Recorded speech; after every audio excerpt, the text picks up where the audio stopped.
Hello world, there's a cybercrime empire built on Discord, a Joe Biden themed dark web marketplace is giving away 1 million credit cards for free, and KillNet attacks over a dozen US airports. That's all coming up in today's roundup of cybersecurity tech news. For months, there have been various reports of malware targeting Discord users, but they were just smaller parts of a larger puzzle which has now been pieced together in a new report by Checkmarx, exposing a cybercrime empire built around Discord. It's run by the Lofi gang. They spread their malware via multiple channels, all with the aim of stealing credit cards and Discord accounts. One of their vectors of infection is malicious NPM packages. So NPM is a JavaScript package manager which developers use to distribute their JavaScript software, but black hats also use it to distribute their malware. Lofi has so many malicious packages waiting to entrap victims that researchers at Checkmarx created a dedicated website just to track them all. The greyed out ones here have been deleted, but many are still up and downloadable. One of Lofi's malicious packages is Discord Selfbot v12. A Discord Selfbot is a bot that runs on your personal Discord account, giving you extra features. Not something I've played around with, but I've heard they can be useful. This package comes second in NPM search results for Discord Selfbot, so it's not surprising that hundreds of people have downloaded it. Something important to point out here is that this package isn't for a fully finished Discord Selfbot. Instead, it's for an API that people can use to create selfbots. So if a legit developer comes across this package and uses it to create a tool which they then publish, they will unknowingly be spreading malware. So these download statistics are just the tip of the iceberg. Back to the package page, and this GitHub repo linked in the sidebar is fake. Well, I mean, it's real, but it doesn't belong to Discord Selfbot v12. Since NPM doesn't verify the ownership of GitHub repos, miscreants can just arbitrarily add them to their packages, which means statistics are pulled from a real GitHub repo, lending the page some credibility. Victims using this NPM package won't know they've downloaded malware until they start finding fraudulent transactions in their credit card statements, because this malware modifies your Discord installation so that credit card details you enter into Discord to pay for Nitro are scooped up and sent to the hackers. However, a bit of a plot twist here is that this package doesn't actually contain any malicious code. That comes from one of its dependencies, which has actually been removed by the NPM security team. When this happens, Lofi can just replace the malicious dependency with a different malicious dependency, and because the main package doesn't directly contain malware, it won't be removed. In fact, if you look through the version history, you'll find different malicious dependencies scattered throughout each version.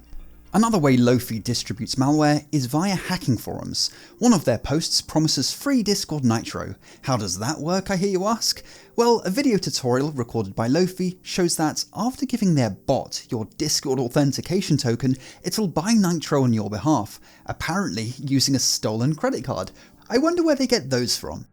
There's so many layers of sus here, it's almost comical. Before you even get to the issue of using stolen credit cards, you have to give the bot your Discord token, which gives Lofi pretty much full access to your Discord account, hence why they're able to buy Nitro for you.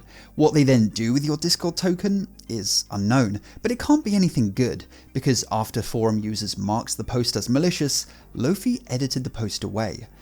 If you want to read more about Lofi, you can find the full research by Checkmarx linked below. A dark web marketplace called Biden Cash is giving away 1.2 million credit cards for free. This Joe Biden themed carding marketplace made headlines earlier this year when they started selling stolen credit cards for just 15 cents. But their latest attention grabbing marketing scheme has been to publicly post a 200 megabyte CSV file containing 1.2 million credit cards. Not only does it contain credit card numbers, but also expiry dates, CVVs, addresses, and so on. Basically everything a black hat would need to commit fraud. The cards are from all over the world, but mostly the US. However, as is usually the case with black hats, everything is not as it seems. It's being reported that only 30% of the cards are fresh, the other 70% will be old, non-working cards, probably just thrown into the mix to pump up the numbers to 1.2 million, topping a similar giveaway perpetrated by a different dark web marketplace last year, which gave away 1 million cards. However, even if 70% of the cards are old and not working, that does mean there are still 350,000 valid cards in here.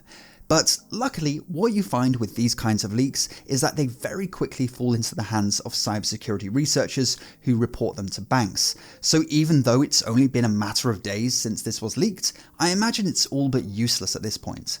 However, Biden Cash probably doesn't care. I mean, it's not like they leaked this for the benefit of their cybercriminal brethren.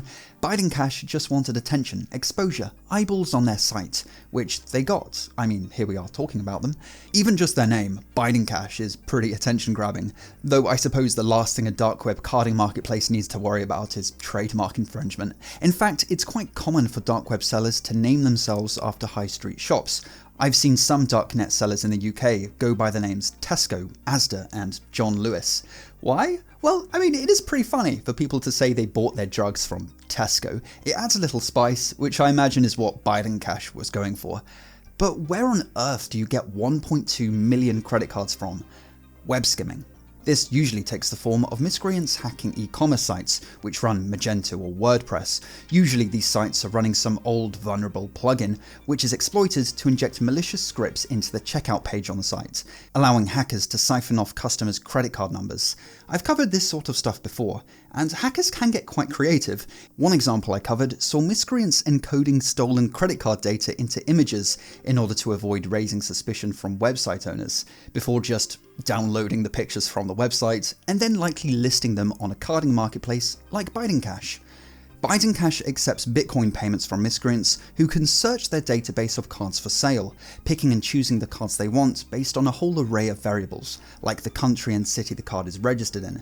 This is quite useful for these miscreants because they can buy cards registered near their physical location, within just a couple of miles, making fraudulent payments using these stolen cards much harder to detect for the sites they're used on.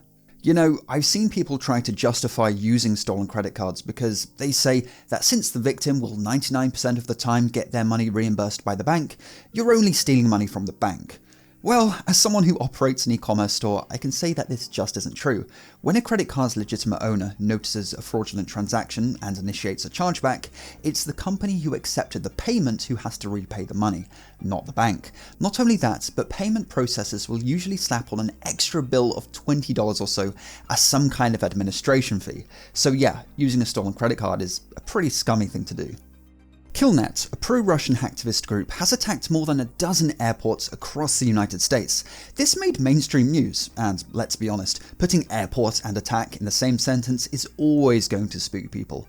However, it turns out that this was just a DDoS attack, and whilst it was a rather large-scale one, KillNet only went after the websites of airports, which seems like an odd choice when you think about it.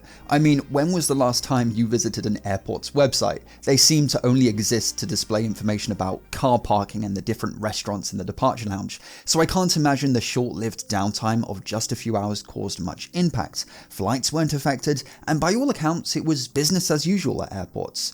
This attack seems to have been designed to get the group behind it, KillNet, the maximum media attention. But who is KillNet? Well, they're a pro-Russian hacktivist group with a Telegram channel of over 90,000 subscribers. Here they post memes disparaging Ukraine and the West in general, but they also post targets for their subscribers to attack. This is the list of US airport websites they went after. You could describe KillNet as the opposite version of the IT army of Ukraine, which itself is a Telegram channel set up to direct people to attack Russian websites, though they have more than double the subscribers and focus less on the memes and more on the DDoSing.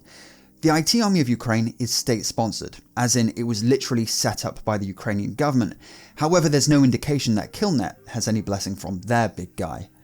KillNet have targeted a diverse array of countries, which have included Japan, Estonia and Lithuania, but all for the same reason. They either sided with Ukraine or engaged in what KillNet perceives as anti-Russian acts. This video was made possible by Linode, who are giving you a $100 60-day credit just for signing up. Linode is essentially your Swiss Army knife for cloud computing. If it runs on Linux, it'll run on Linode. One great feature of Linode is their app marketplace, which makes it super easy to spin up servers with pre-configured software. Use Linode's Kali Linux app to quickly spin up a fresh instance of Kali. The installer makes it easy to configure the basics, like VNC passwords, whether you want a desktop environment, and so on. Linode can run almost anything by providing all the tools a developer really needs at competitive prices. Use the link in the description now to claim your free $100. As always, thanks for watching, and I'll see you in the next video. Have a good one.